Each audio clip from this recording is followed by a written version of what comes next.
Seorang ikhwan kemarin, Rabu kemarin kan kita bahas masalah ini nih. Ya mudah-mudahan ikhwan itu datang lagi hari ini. Selesai kajian kita kemarin hari Rabu di sini, selesai saya ke belakang, ada seorang ikhwan yang mendatangi saya dan menceritakan pengalaman pribadinya. Dia mantan pegawai bank yang menyaksikan langsung bagaimana kepala cabangnya yang masih aktif meninggal dunia. Pada waktu itu kepala cabangnya ini ya terlihat sekali sebagai orang yang soleh, suka ya berpuasa Senin Kemis, kemudian juga suka berangkat haji umroh, suka bersedekah, banyak sekali amal solehnya. Masya Allah kelihatan sekali solehnya. Ya banyak amal-amal yang wajib maupun yang sunnah dia kerjakan. Tapi dia sebagai kepala cabang bank riba di Jakarta. Nah ikhwan ini ketemu saya kemarin di belakang, selesai kajian Rabu kemarin menceritakan, saya sudah keluar Pak Ustadz dan kita punya komunitas anti riba. Kami ini ex-bankir. Ya, mantan-mantan pegawai bank yang berkumpul dalam suatu komunitas dan kami punya pengajiannya. Dan minta saya juga untuk mengisi di kajian mereka. Ya. Dan kemudian dia menceritakan bahwa dia menyaksikan pengalaman yang sangat menakutkan. Yaitu ketika meninggal kepala cabang bank konvensional itu. Yaitu dia antarkan sampai ke kuburan. Ini kisah nyata ya, bukan sinetron. Ada nggak orangnya di sini? Hadir nggak sih ikhwan itu? Ya, dan saya percaya, insya Allah dia pun berani bersumpah atas nama Allah. Dan dia menyaksikan peristiwa itu bukan hanya dia, tapi juga teman-teman dia yang lain. Barangkali antum sudah pernah membaca ya, di sosial media tersebar berita seperti ini. Ini kejadian setahun yang lalu, dia simpan, dia tidak diucapkan, takutnya ghibah. Saya katakan jangan, ceritakan ke orang lain, tapi jangan sebutkan siapa namanya. Kan orang nggak tahu. Kasih tahu aja, ini mantan kepala cabang bank konvensional di Jakarta. Banknya nama apa? Nggak usah kasih tahu lah banknya. Nah kemudian dia menceritakan kemarin di balik hijab ini kemarin, Rabu yang lalu, bahwa dia mengantarkan sampai ke kuburan. Nah kemudian dikuburkan si mayit. Nggak ada apa-apa. Memang kadang-kadang diperlihatkan oleh Allah, kadang-kadang tidak diperlihatkan adanya siksa kubur itu. Ini salah satu yang diperhatikan, yang dilihatkan oleh Allah kepada para hambanya. Ternyata setelah dikuburkan, datanglah rombongan keluarga mayit yang lain. Ternyata mereka salah memasukkan ke liang lahat. Sekali lagi ya, bukan sinetron nih. Sinetron memang ada seperti ini juga, ngikut-ngikut itu. Ya, salah memasukkan. Jadi seharusnya dia ini kepala cabang ini di tempat liang lahat yang lain. Tapi salah masuk, miskomunikasi antara mayit dengan mayit. Ya.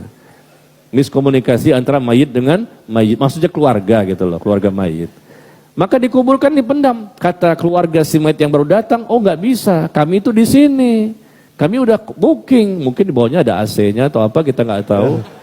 Kami sudah booking di sini, maka kami nggak terima, silakan di sana. Oh nggak bisa, kami mintanya di sini, karena kami sudah bicara kok.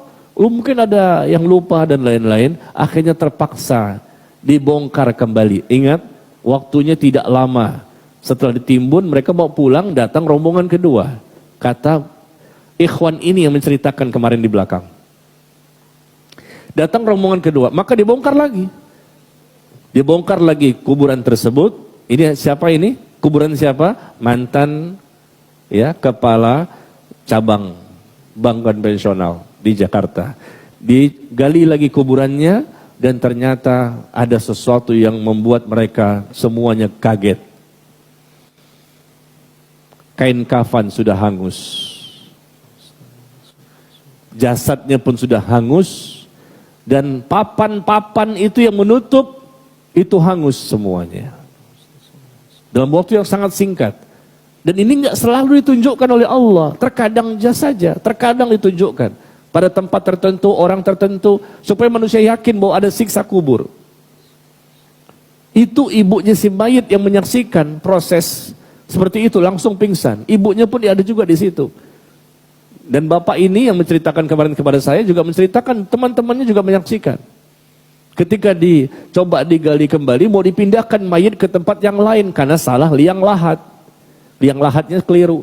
Ternyata begitu kondisi seperti ini, mereka ketakutan. Karena udah hangus jasadnya, hangus kain kafannya, hangus papan-papan kayu yang menutup jasad si mayit tersebut. Na'udzubillah min dzalik. Kalau sudah melihat langsung seperti itu, apa kita baru yakin? Sebetulnya tanpa itu pun kita yakin ini dosa besar, dosa riba, bekerja di riba, makan harta riba. Dirhamu riban ya'kulu rajul wa huwa ya'lam asyaddu min 36 zinyah. Bahkan Nabi mengatakan 1 dirham riba, berapa 1 dirham? 70.000 rupiah. 1 dirham itu sekitar 70.000 rupiah. Yang dimakan oleh seseorang itu harta riba, dirhamu riban. 1 dirham riba, 70.000 dimakan oleh seseorang harta riba itu, dan dia tahu ini harta riba, dia makan aja. Maka kata Nabi lebih besar dosanya dibandingkan 36 kali perbuatan zina. 36 kali perbuatan zina. Sekali zina itu dosa besar. Makan cuma 70.000 itu lebih besar dibandingkan 36 kali perbuatan zina. Riba itu lebih besar dibandingkan zina.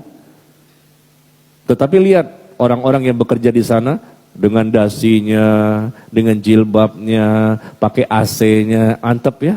Ada kaligrafi Yasin, ayat kursi, segala macam. Padahal itu adalah transaksi riba yang mereka lakukan ya apa? Mereka meminjamkan ke orang lain dengan uang yang mesti dibayarkan lebih besar. Nah, ini pengalaman ya.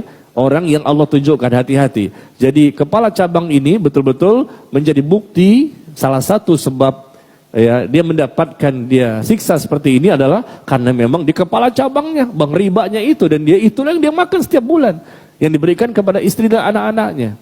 Akhirnya apa yang terjadi? Keluarga si mayit yang tadi minta dibongkar mengatakan tutup saja. Mereka nggak berani. Jangan sampai mayit yang kedua masuk situ angus juga. Gitu ceritanya. Jadi mereka ketakutan, kata ikhwan yang kemarin cerita di belakang layar. Jadi ketakutan, akhirnya apa? Ditutup. Udah gak apa-apa, kami pindah ke sana aja. Tapi ini kan udah terlanjur. Gak apa-apa. Coba dari tadi begitu ngomongnya. Iya, udah kebuka begini, ya udah tutup lagi. Akhirnya jenazah yang kedua dikuburkan di liang lahat yang lain. Nah, ini membuat kita harus lebih waspada ya. Waspadalah ya. Karena ini pasti ada balasan dari Allah bagi orang-orang yang mereka ngeyel, mengingkari, berpaling, membantah. Di dunia terkadang Allah berikan balasan, tapi terkadang tidak. Nanti balasannya sekalian di alam kubur. Alam pertama kehidupan akhirat.